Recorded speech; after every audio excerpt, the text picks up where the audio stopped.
Y a las 12:39 de este mediodía seguimos también con ese homenaje a Sir Paul McCartney, que hoy está de cumpleaños.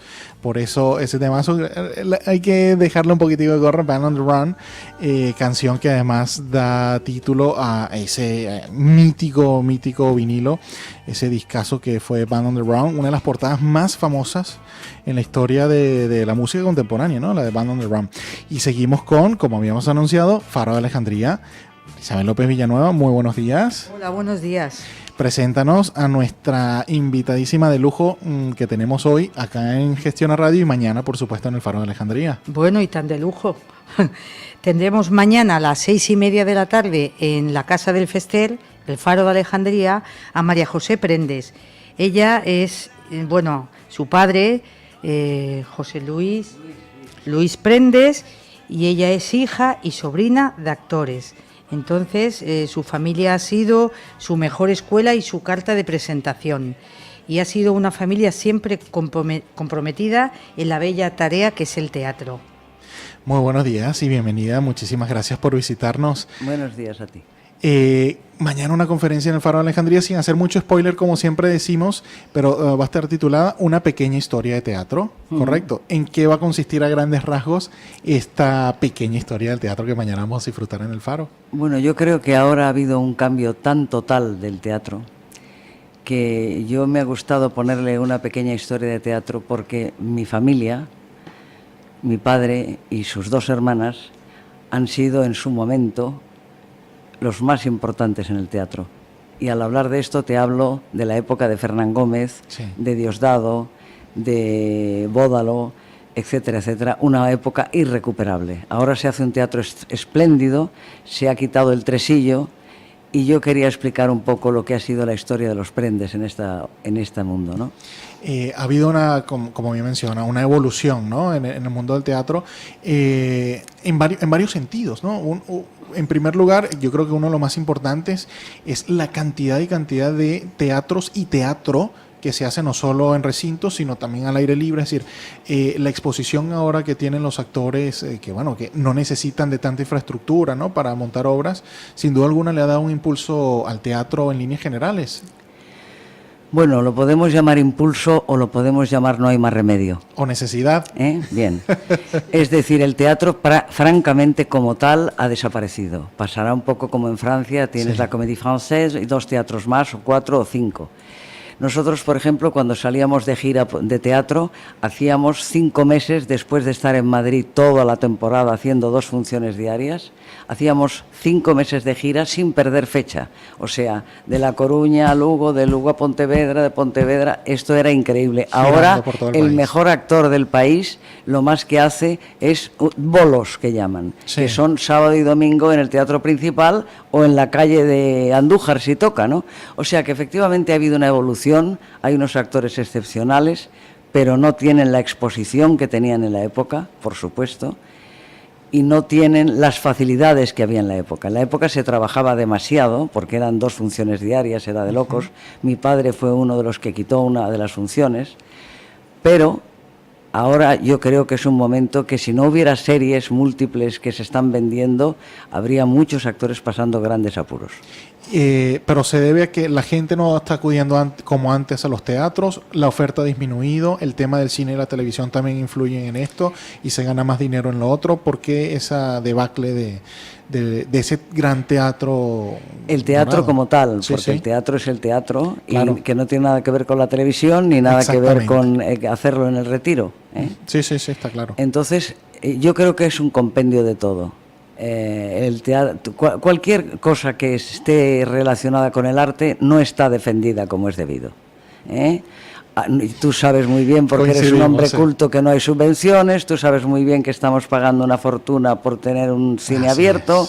El teatro pasa lo mismo. Cuando tú tienes un teatro, por ejemplo, el propietario de las paredes, si tú eres empresario, ya en mi época intentábamos que las funciones tuvieran 2, 3 personajes, cuando en el Teatro Español, por ejemplo, 32, porque lo pagaba el Estado, ¿no?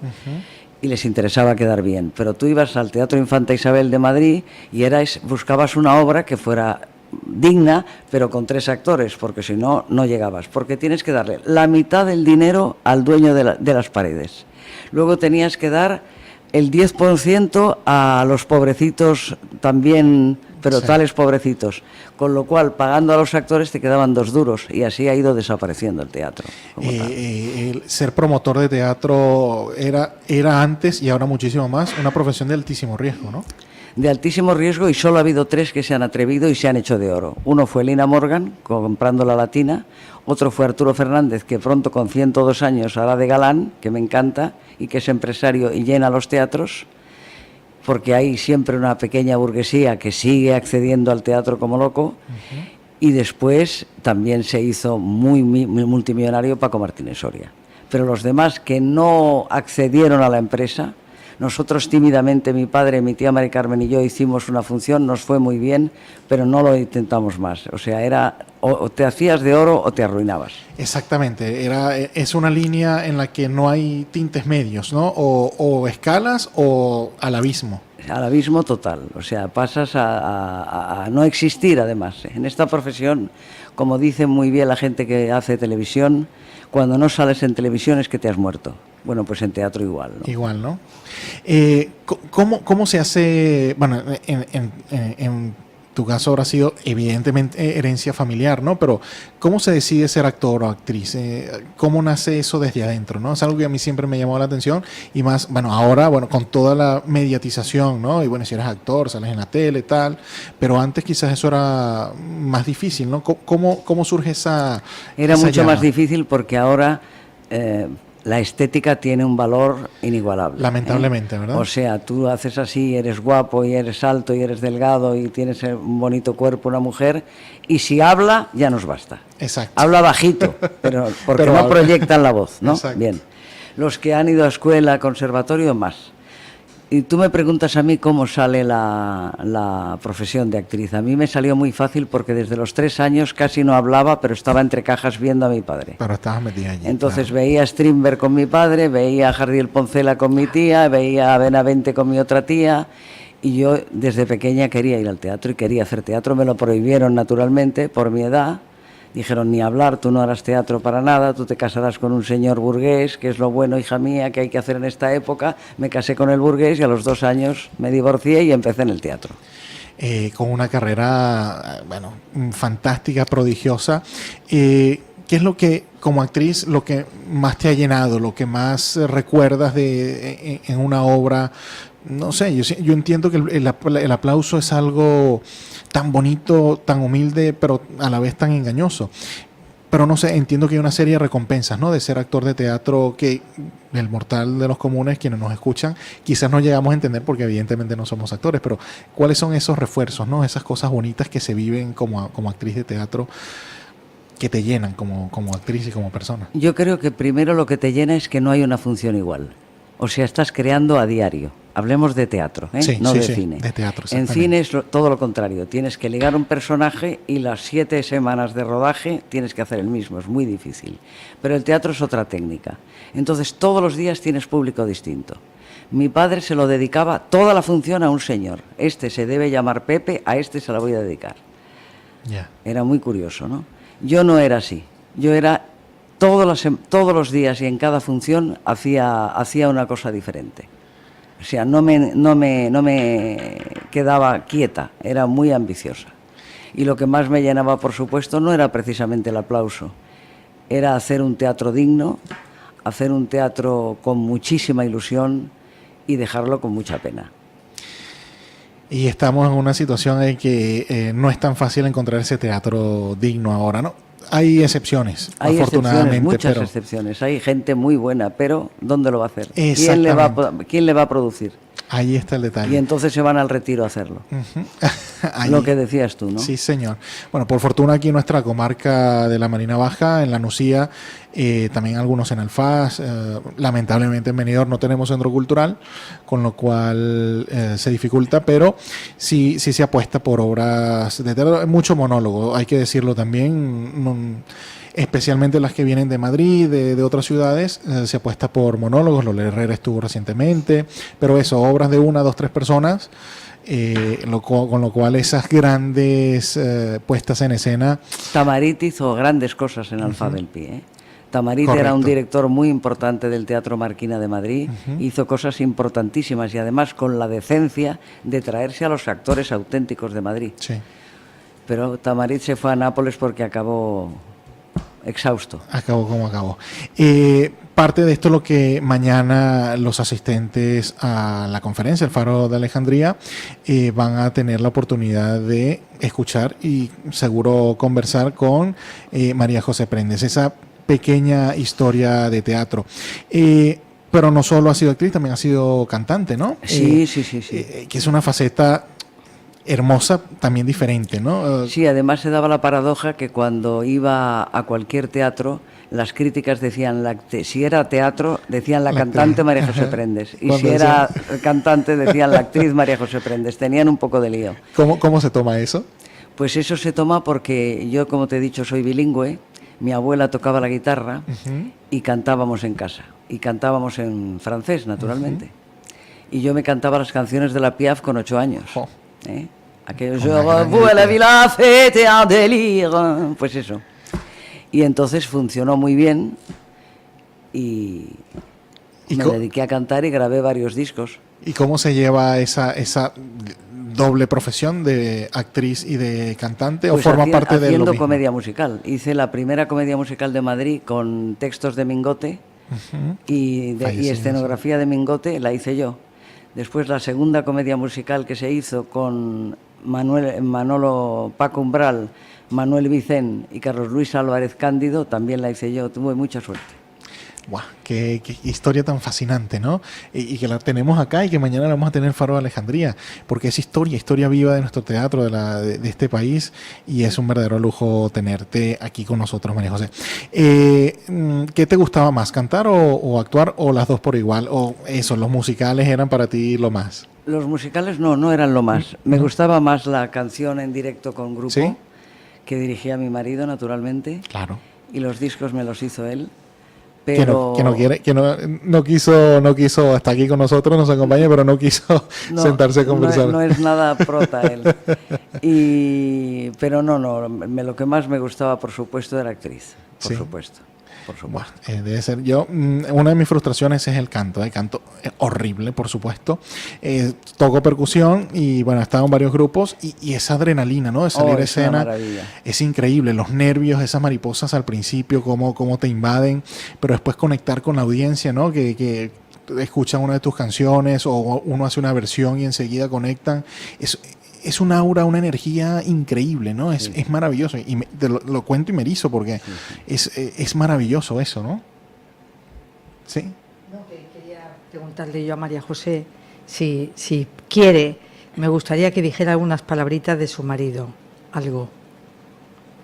Bueno, ¿Puedes decir algo de eso? No le gusta nada ser la madre, ser a mí, en este caso, la madre de la tiple, porque él tiene categoría para mucho más. Pero es que eso lo quería contar yo mañana, porque es muy bonito. Muy bien, pues Tal nada. como nos conocimos y por qué renuncié a mi carrera por él, nada menos. Perfecto. Fantástico, ¿eh? Interesa, esa es tremenda invitación para mañana, maestro. Sí. Que mañana los que asistan allí al Faro de Alejandría van a tener esa anécdota y fantástica. Esa primicia que es muy, muy interesante. ¿El nombre sí? Sí, Eddie Guerin. Por supuesto. Claro que sí. Nos quedan 5 minutitos. Vamos a volver a lo que va a ser parte de esa conferencia de mañana, una pequeña historia de teatro. Va a ser entonces una evolución de lo que ha sido la familia. La familia, porque es que es muy paradójico que los 3 hermanos hayan hecho teatro. ¿Cómo empezaron en el teatro? Porque venían de familia de marinos de guerra. Mi abuelo era almirante, o sea que no pegaba nada. Y de repente al almirante, con mi tía que tendría 130 años ahora, imagínate decirle, era maestra nacional, decirle, papá, quiero ser actriz. No le voló la cabeza de locura, milagro, ¿no? Y a partir de ahí los 3 hermanos, ¿no? Wow. Entonces es muy bonita anécdota cómo empezaron los 3. Qué interesante, de verdad. ¿Y estás retirada del todo? Estoy absolutamente retirada del todo, pero no pierdo comba. Allí. ¿Y por qué ese retiro del todo? No a veces no surge esa Bueno, ganas, esa chispa en de... este momento estoy poniendo en la bufanda al genio, Ujú. que es lo que decidí en su momento, Muy bien. y espero ponérsela para siempre. Y si algún día, por lo que fuere, me volviera a dedicar al teatro, creo que terminarían poniéndome de la madre de Concha Velasco. Es muy ingrato el teatro, ¿sabes? En ese sentido, ¿no? Y más en estos tiempos de tanta imagen y de Claro, poco contenido, tanta ¿no? imagen y poco contenido, entonces tiene que ser una cosa muy ebúrnea, Ya. o ya te digo, hacer la madre de Concha Velasco. Bueno, tampoco para Tampoco hay tanto, que ¿no? Pero pasarse. se entiende, ¿no? Esa decisión, estar al lado de una persona tan creativa, tan efervescente, ¿no? Que tiene esa capacidad de genio de crear tantas cosas en el ámbito musical. Para ti debe ser un privilegio también, ¿no? Vivir Es que al lado de- imagínate si yo me hubiera quedado en casa planchando, hubiera Ya. sido terrible, entonces sí que no hubiera dejado la profesión. Claro. Pero yo he viajado por el mundo entero con mi marido, viendo y contemplando cómo hacía disco para carreras, Buah. viendo cómo hacía y dirigía la Orquesta Sinfónica de Londres, y yo me lloraba la guía telefónica, o sea que lo he pasado tan bien con él que me he sentido completamente organizada mentalmente. ¿Y qué instrumento no toca el maestro? No toca. La trompeta. Ah, bueno, porque por lo que no me pasaron, La trompeta. de todo, acordeón, Pero marimba, toca de todo. Buah, Sí. admirable. Y la sobre verdad que todo sí. es un orquestador excepcional. Eso es tan complejo. Excepcional que ya no existe. Sí, es por eso, es que- Es lo mismo que hablamos del teatro, ya no existe. Sí, O sea, un chico espléndido que canta espléndidamente, reúne a 3 amigos para hacer un grupo que pueden tocar muy bien y entre ellos se lo guisan y se lo comen. Ya no hay arreglo. Lamentablemente, no sabes cómo hemos sufrido nosotros. Yo vengo de Venezuela y nos pasaba exactamente eso. El compositor es literalmente un genio, tenía un coeficiente intelectual, pero él mismo estaba consciente que necesitaba arreglista, que necesitaba alguien de afuera que, bueno, retocara las cosas. No encontramos. O sea, que estuviese en un nivel decente, que al menos pudiese entender lo que estamos. No existe, es increíble. Claro. Es quiero una profesión alguien en que me extinción. ponga una cuerda. Es que además lo resuelven todo técnicamente con sintetizador. Ya mi Horrible, marido tiene puro 5 en ordenador. casa. Ujú. ¿eh?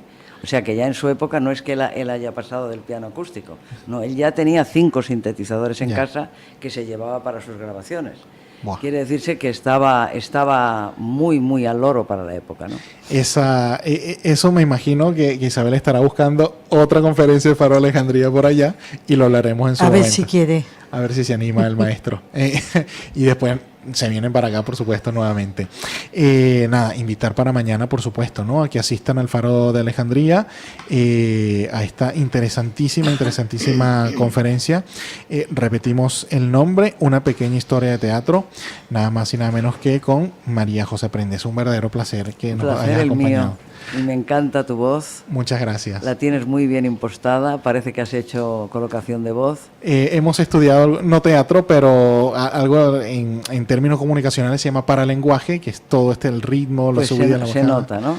Porque Gracias. aquí pasa que de repente dices... mi padre los llamaba a los actores la escuela susurrante, porque es que no les entiendes una Correcto. palabra. Hacen, ay, están muy naturales, pero claro, tan naturales que no entiendes. Sí, hay que aprender un Hay que poquitito a... aprender un poco y trabajar y estudiar muchísimo. Eso, pero hay gente, bueno, uno lo hace por profesión y por ser mejor, ¿no? Y ofrecer lo mejor, pero mucha gente que evidentemente no lo sabe, no tiene por qué saberlo. Y más cuando uno viene de otro país, que tiene que aprender a pronunciar tiempos verbales, en el caso de España, ¿no? Él ha estado, en Venezuela decimos estuvo, fue, no, aquí ha sido. Es complicado, pero son adaptaciones que uno hace y bueno, gracias por el detalle, ¿no? De Muy haberse dado bonita cuenta. colocación de voz. sí, Muchísimas gracias. Vamos a la pausa y seguimos con más aire fresco. Gestiona Radio. Homer, Dime, Marge, hace mucho tiempo que no comemos fuera toda la familia. La última vez que salimos me pusieron un vaso de naranjito. es verdad, tienes razón.